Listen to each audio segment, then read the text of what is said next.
Bonjour chers adhérents ou adhérentes de l'ADR. Dans cette troisième partie, nous allons voir comment utiliser l'application Carimae sur un smartphone sous Android. L'application est reconnaissable par son logo représentant un oiseau en papier. Une fois localisée, cliquez sur celle-ci. Si vous avez déjà créé votre compte, cliquez sur le bouton « Se connecter ». Dans le cas contraire, cliquez sur le bouton « Créer mon compte ». Dans le cas présent, nous considérons que vous n'êtes pas encore adhérent. Cliquez sur le bouton « Créer mon compte ». Saisir votre adresse mail. Cliquez sur le bouton « Suivant ». Saisir vos informations personnelles. Prénom et nom. Pays de résidence. Si ce n'est pas la France, déroulez la liste. Numéro de téléphone. Sélectionnez votre domaine d'activité. Le choix « Retraité » est disponible. Cliquez sur le bouton « Suivant ». Un pop-up s'affiche vous demandant si vous voulez enregistrer votre mot de passe, pour éviter de le retaper à chaque fois. Vous n'êtes pas obligé de le faire tout de suite. Cliquez sur « Enregistrer » si vous souhaitez sauvegarder votre mot de passe, ou sur « Pas maintenant » pour le faire plus tard. Il faut maintenant passer à la phase d'identification vous concernant. En effet, que vous soyez demandeur ou voyageur, l'application doit s'assurer que vous êtes bien une personne physique. Il faudra vous munir de votre pièce d'identité, carte d'identité, passeport, permis de séjour, carte de séjour. Quand vous êtes prêt, cliquez sur le bouton « Lancer la vérification KYC ». Sauf si vous résidez aux États-Unis, cochez la première option « Tous les pays, sauf les États-Unis ». Si cela vous convient, cliquez sur le bouton « Continuer ». Il y a deux phases pour valider votre identification. Téléverser votre pièce d'identité. Prendre un selfie de vous-même. Préparez-vous. Sélectionnez la pièce d'identité que vous souhaitez téléverser parmi les 4 choix proposés. Cliquez ensuite sur le bouton « Continuer ». Posez votre pièce d'identité sur un support clair. Positionnez ensuite votre smartphone pour prendre en photo le document. Conseil, mettez-vous à environ 20 cm. Pour une carte d'identité, il vous prendre en photo le recto et le verso. Une fois le recto pris en photo, si le bouton « Le document est lisible » apparaît, c'est que la photo est parfaite et validée. Cliquez sur le bouton « Le document est lisible » pour continuer. Renouvelez l'opération pour le verso du document. Idem que précédemment. Si le bouton « Le document est lisible » apparaît, c'est que la photo est parfaite et validée. Cliquez sur le bouton « Le document est lisible » pour continuer. L'application est en train d'analyser le document que vous avez scanné. L'opération peut prendre quelques secondes ou minutes selon votre réseau téléphonique. Après quelques temps, l'application vous affiche le résultat. Soit c'est refusé et dans ce cas, il vous faudra recommencer l'opération. Soit c'est validé et le message « Identité vérifiée avec succès » apparaît. Cliquez sur le bouton « Suivant ». On arrive à la fin de l'identification.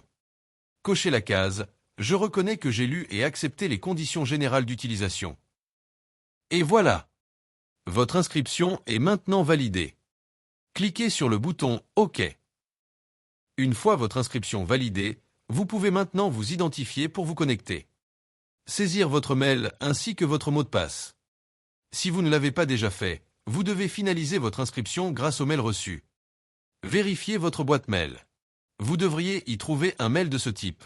Cliquez sur le bouton « Finaliser la création » pour terminer. Pour mettre à jour vos identifiants, cliquez sur « Mettre à jour ».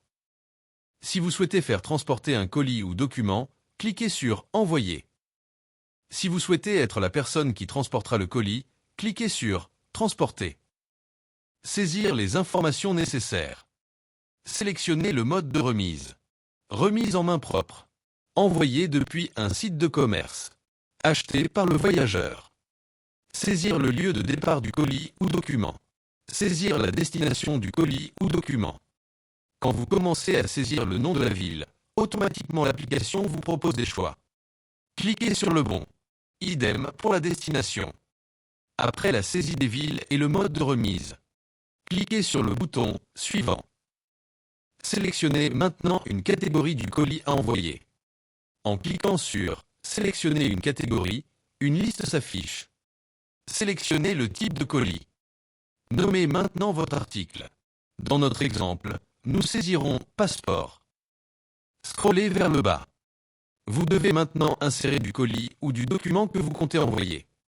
Vous pouvez insérer une photo à partir de la galerie photo de votre smartphone ou prendre une photo. Cliquez sur « Galerie de photos » pour insérer une photo ou sur « Prendre une photo » pour en faire une nouvelle. Premier cas, prendre une photo. Placez l'objectif de votre smartphone à environ 20 cm du document ou du colis. La photo s'affiche. Si la photo vous convient, cliquez sur « OK », sinon réessayez. La photo prise s'affiche dans le cadre. Deuxième cas, insérez une photo. La galerie photo de votre smartphone s'ouvre. Sélectionnez la photo et cliquez dessus. Cliquez sur « OK ». La photo insérée s'affiche. Scrollez vers le bas pour continuer. Indiquez le poids de votre colis ou document. Si celui-ci fait moins d'1 kg, tapez 0,2 par exemple. Indiquez ici la compensation que vous souhaitez donner au transporteur. Par défaut, l'application impose un montant minimum en fonction de votre colis. Sélectionnez la taille de votre colis. Scrollez vers le bas pour continuer. Saisir la valeur estimée du colis. Cela vous permettra d'être dédommagé en cas de problème. Cliquez sur « Suivant ». Scrollez vers le bas pour continuer. Le récapitulatif de votre demande s'affiche. Cochez chacune des 3 cases. À chaque fois, un nouvel écran s'affiche. Cliquez à chaque fois sur le bouton « J'accepte ». Voilà, c'est terminé. Votre demande est validée et publiée. Cliquez sur le bouton « Revenir à l'accueil ». Nous venons de voir ensemble comment faire voyager un article. Nous allons maintenant voir l'autre pendant de l'application, c'est-à-dire que vous vous proposez pour acheminer un article à quelqu'un. Cliquez sur le bouton « Transporter ». Saisissez un lieu de départ. Vous pouvez choisir un site comme l'aéroport de Roissy. Nous choisissons l'aéroport comme lieu de rendez-vous avec le client. Sélectionnez de la même façon le lieu de rendez-vous pour la destination. Lieu d'arrivée à saisir. Comme le départ, vous pouvez choisir un aéroport. Saisissez ici la date de départ, ainsi que la date de retour éventuelle si vous souhaitez transporter un autre article. Sélectionnez ensuite le mode de transport que vous allez utiliser. Cela permettra également au client de suivre votre trajet. Une fois sélectionné le mode de transport, sélectionnez le type de bagage dans lequel sera transporté l'article. Cliquez enfin sur le bouton « Suivant ». Vous pouvez cocher, décocher ici les produits que vous acceptez de transporter et ceux dont vous ne voulez pas.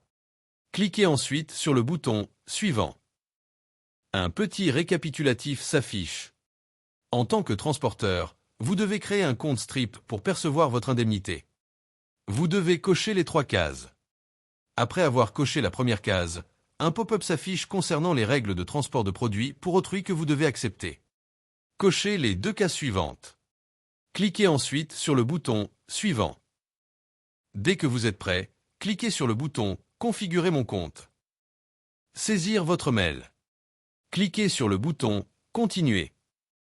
Saisissez votre numéro de téléphone. Cliquez sur bouton « Envoyer ».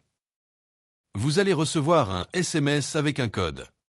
Saisir le code à 6 chiffres que vous venez de recevoir par SMS à l'aide du pavé numérique affiché ci-dessous. Cliquez sur « Suivant ». Scrollez vers le bas pour continuer. Entrez votre date de naissance à l'aide du pavé numérique qui s'affiche. Cliquez sur « Suivant ». Saisir ensuite vos coordonnées postales. Cliquez sur le bouton « Continuer ». Il vous faut maintenant saisir votre IBAN de manière à pouvoir percevoir vos indemnités de transporteur.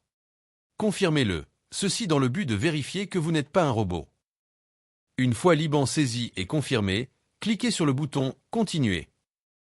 Vous pouvez enregistrer votre IBAN pour éviter de le ressaisir la prochaine fois, mais ce n'est pas obligatoire.